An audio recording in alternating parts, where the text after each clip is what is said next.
Do you know what issues is going to crop up from this year for the export? No. Yes, sir. Not here. Yes. Please explain. EU has come up is coming up with different rules and regulations. Now, EU came up with a new rule called the EU Deforestation Regulation, something called the EU Deforestation Act. Yes. So that basically makes us, if a company, at the moment I'm just mentioning coffee, it can be anything which is probably has any link to a forest. Can be timber, can be rice, can be anything. But in the case of Alapuz, it's relevant to this region here.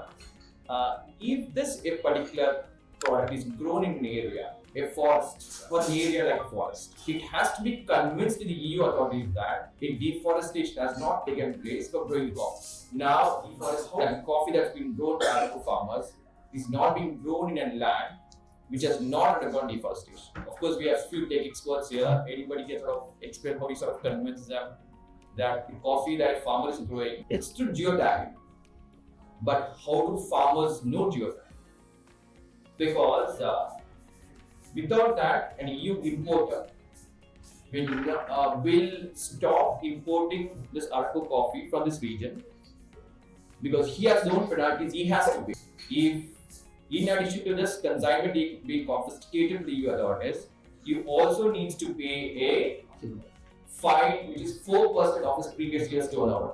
So this is just one example of about the different rules and regulations that will come in from the EU side. Do any of you sell products to the European Union, do business with the European Union region? Anyone else organization or a number of issues?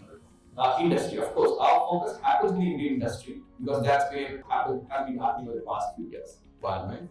We have done 5 major sessions in the European Parliament. We have engaged almost 44 members of Parliament from UK, from the European Union, and from India. We have the Lok Sabha, and we have local assemblies here in the country. In the same way, European Union, which is made of 27 countries, sends a representative to the European Parliament, which is in Brussels. Brussels is in Belgium. Plus, of course, France will have a local member of Parliament.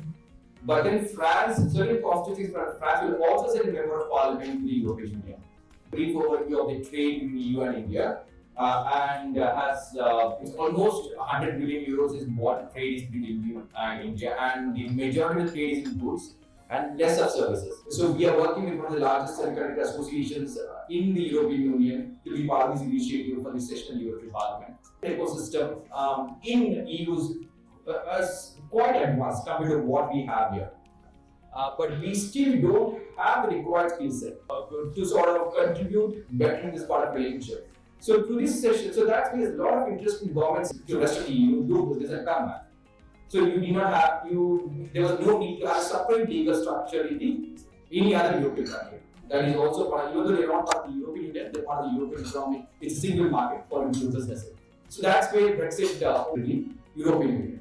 And that's where we're trying to create not just an awareness of the business opportunities in India, but more awareness of the country in general. This is just a brief overview of what we have done. Now, within the session, I'll be more than happy to address few queries and stuff. I mean, we work at the general level, so if you have too many sector-specific stuff, I might not be the best experts. You can write to us, I can check the experts and get back to you. But in the overall side of it, I'm happy to address the queries and give those answers. Thank you.